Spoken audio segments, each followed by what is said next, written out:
Hey, I'm Dr. Rob. This is Biblical Genetics. Today I am in Biloxi, Mississippi.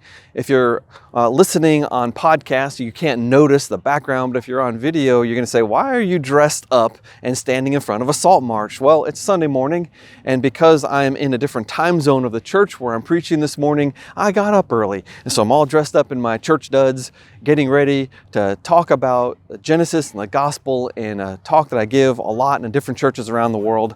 But I've got time, so I said I got to get down and do some filming because I've got something that is just burning my mind. This idea, this thought, and I think it's a new thought. At least I've never read anything that I remember someone writing about this. So if you know of someone who might have predated me, please send me a note because I would like to put that in a reference in the article that I've been writing. And it's a question of why are there not really, really old people in the archaeological record? That is, when we dig up bones and things in old graves, how come it doesn't look like this person 400, 500, 600 years old when the Bible clearly says that people were living for hundreds of years right after the flood? So we have this discrepancy between the archaeological record and the biblical record. And we have to answer that. And in order to do that, we need to know what we're expecting to see, first of all, because, what would a 300-year-old person look like if they died? Well, I needed to know more about how pathologists assess age of deceased remains. So I got online, I read a bunch of papers, and I read some really interesting things. It turns out that they look at the tips of the floating ribs, they look at a couple things in the pelvis, they look at the sutures in the skull, they look at porosity or infilling of the bones, they look for signs of arthritis. And using all those different measurements, they can kind of guess how old a person might have been when they died. But it's really difficult to assign an accurate age the older the person gets. Because some people get arthritis when they're young, some people get it when they're old, some people break their bones, some people don't, some people have a cushy job where they don't do a lot of manual labor, some people work really hard, and all those sorts of things, they remodel bones. Age remodels bones. So you can't necessarily just point your finger at a skeleton and say, oh, we know how old that was. For infants, it's easy because infants go through some really very characteristic stages of development. And so you can tell if the growth plates are fused, you can tell how large the person was. Males and females is easy because once a person hits puberty, you get sexual dimorphism in humans, and most males are very easy to distinguish from most females just because of size and other things like that. Actually, it's the shape of the pelvis is the huge thing that tells you if it's a girl or a boy. But it's not necessarily easy to know the exact age. And if we're talking about really old people, well, how do we know that modern people are a good model?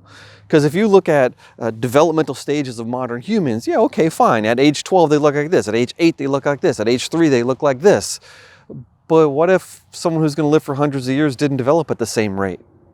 What if they had a slower development? So someone with a 12-year-old body was really 18 or 20 years old. Well, I don't know. You don't know. Nobody knows because we can't go back in time. We can only make educated guesses. Now, this does impinge upon something in creationism that came out, I think it's the first journal of creation I ever got back in the 90s. A dentist named Jack Coazzo had studied Neanderthal children's skeletons, and that was a surprise to me. I didn't know we had Neanderthal children skeletons. And when he's looking at these skeletons as a dentist, he's looking at the teeth and he's saying, you know what? Here's the skeleton of a 10-year-old, but they have teeth of a 20-year-old. Now, do they have more tooth wear because they had more grit in their diet? Or was that skeleton really of a 20-year-old who was just at an earlier stage of development because maybe they developed more slowly?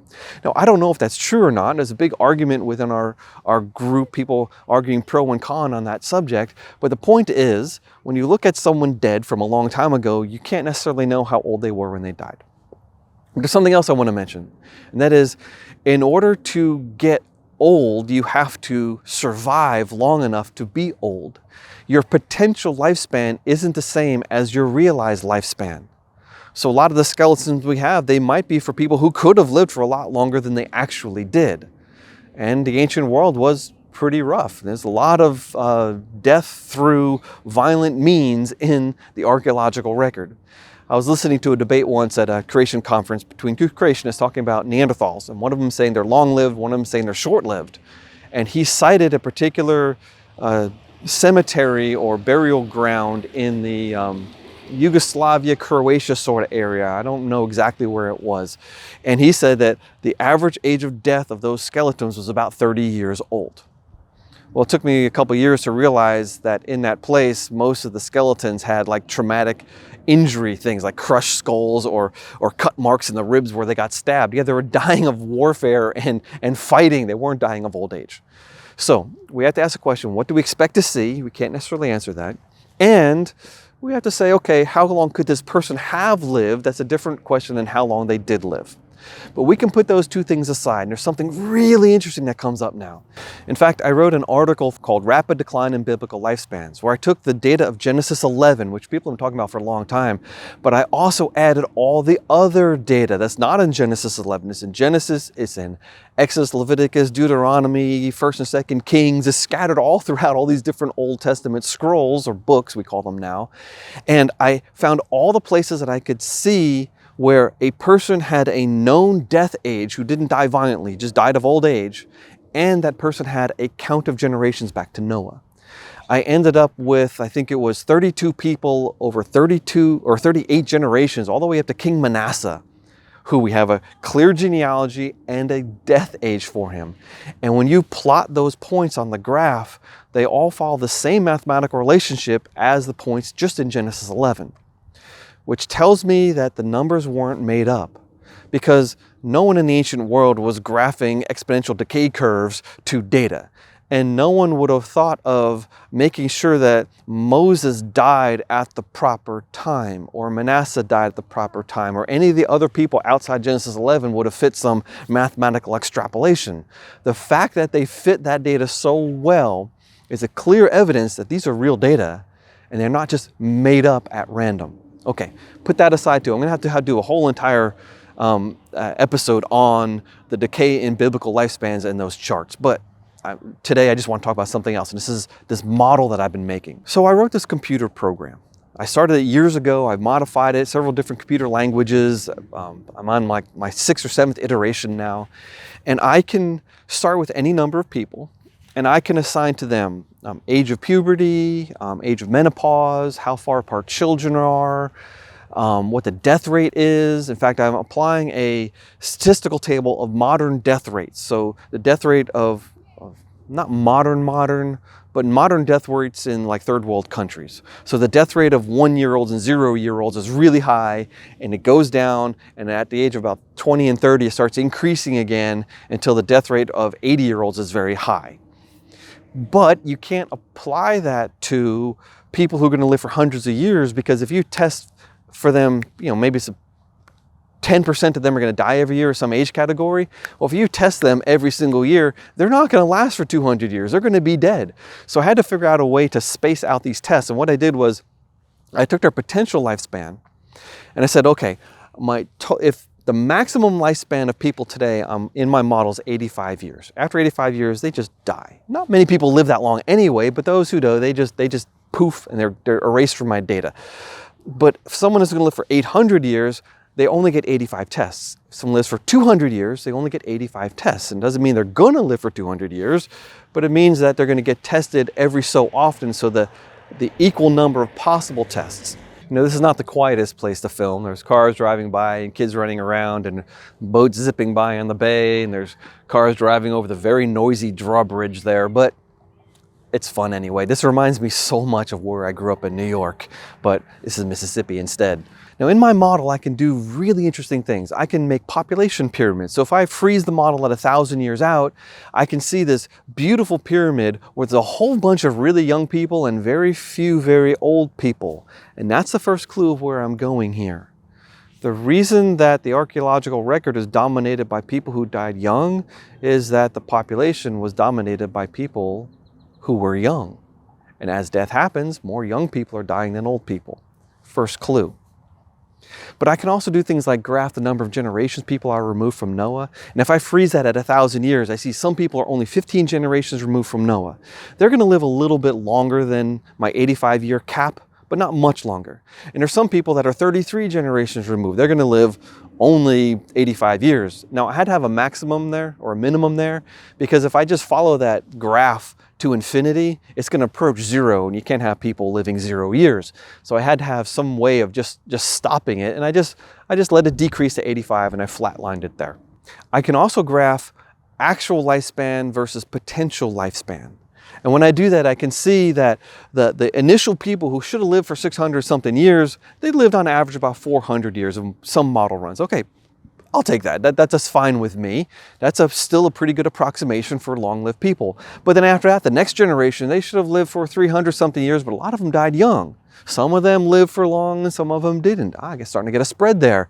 And as it goes on and on and on, it starts approximating that population pyramid pretty quickly. Within 200 or 300 years, most everyone is dying at a young age. In fact, after 1,000 years, there's about 3.3 million people born into my population, and 99% of them die before age 90. In fact, only 1 out of 100,000 have made it to the age of 300. Now again, this is pointing at the solution to the problem. Why are there no old people, or very few old people, or little evidence of old people in the archaeological record? It's because maybe we're not expecting a lot of old people. Maybe we're searching for needles in haystacks.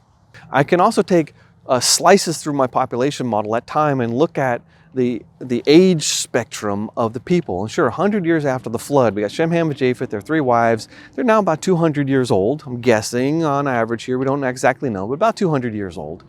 And you can see that we have these 6 people that are really old and a whole bunch of people that are really young. But then 100 years later, the old people are a very small fraction of the population, and percentage-wise, they're being hidden. 300 years after the flood, it would be almost impossible to find someone who's really, really, really old, because almost everyone is young. I also realized I could use a very stylized genealogy to describe this. So I drew a graph of a male-only lineage, where a man at every time increment has a son, and then maybe 30 years, and then when he's 30 years old. And that son has a son when he's 30. And that son has a son when he's 30, and that son has a son when he's 30. And if that happens for 6 generations in a row, that first man is going to have 6 sons. That firstborn son, after 6 of these cycles, is going to have 31 descendants. The second-born son's only going to have 15. The third-born son's only going to have 7. The fourth-born is going to have 3. The fifth-born is going to have 1. And that last-born son is just born at the end of the run, and he's not going to have any descendants. So we see older children have more descendants over time. Older children means shorter generation times, means more generations in a certain time window. If the lifespan of the people after the flood is somehow linked to the number of generations they are removed from Noah, which the chart certainly indicates, then over time, the population will be dominated by people with the most number of possible generations removed from Noah. So the lifespans should just drop. They're going to get as short as possible, as quick as possible, because the population will be dominated by people who are the oldest child of the oldest child of the oldest child of the oldest child. There'll be a few youngest children of youngest children of youngest children, but they will be aberrations. And we can see a very interesting illustration of this in the scripture itself. When Jacob goes to meet Pharaoh, Pharaoh asks him one question. Now, Jacob's 130 years old at this point. And Pharaoh just says, "How old are you?" That's the only words exchanged between Pharaoh to Jacob. Just one question, how old are you? Because he's looking at this guy saying, this can't be true. No one can be as old as you. Because from the Pharaoh's experience, most kings are the oldest son of an oldest son of an oldest son of an oldest son of an oldest son of an oldest son. And Jacob's grandfather, Abraham, had come to Egypt maybe 200 years prior. So 2 generations in Jacob's family was possibly 10 generations in Pharaoh's family. This is crazy. For him, it makes no sense. But statistically, when you have really old people fathering children later on in life, and if that lifespan has anything to do with the number of generations removed from Noah, you're going to get occasionally a very rare, really old person in your population. And Pharaoh, when he met that person, was surprised. So that is the answer to the riddle of why we don't find a lot of really old people in the archaeological record. They're hard to find. 2, not all of them lived as long as they could have lived. And 3, we don't necessarily know what we're looking at. But the hard to find, the needles in haystack idea, that is the answer. I love that answer, and I think that's something we can take home. There's not a giant conflict between what archaeology says and what scripture says, because using a very simple scriptural model, very quickly, people are going to start having normal lifespans. In fact, the population will be dominated by people with normal, short lifespans, and only a very vanishingly few people will have exceptional lifespans. And that's it. You can look forward to my paper in Journal of Creation. If it gets accepted, I'm assuming it's going to get accepted. I've got it written. I'm about to send it in, but we'll see. I probably shouldn't do these videos like my last video also did on a paper that I hadn't gotten accepted yet. That's kind of risky, but I'm still excited about this. I just want to share with you something I've been working on for years, and this particular idea for well over a month. Writing computer models, analyzing data, trying to conceptualize how to describe this and how to show this in graphical format. Now, if you're listening on podcast, you didn't see any of the graphs that just got shown on screen. So go to the show notes on biblicalgenetics.com, look up this episode, and there'll be a link to the paper when it comes out. I'll probably, before that, I might have a little thumbnails of the graphs themselves in the show notes, if I can manage to do that. I think I can do that. Anyway, that's all for now. I have to jet. If I don't leave right about now, I'm going to be late for church, and since I'm the speaker, I can't be late. You all have a wonderful day. God bless you. Be strong. Dig into the Bible. Learn something you didn't know yesterday. Exult in the Word of God, because it is true, it is good, and it is beneficial to study. By the way, Biblical Genetics is supported by people like you. Thank you all for your contributions on patreon.com and on buymeacoffee.com. If you'd like to help, there will be links in the show notes also.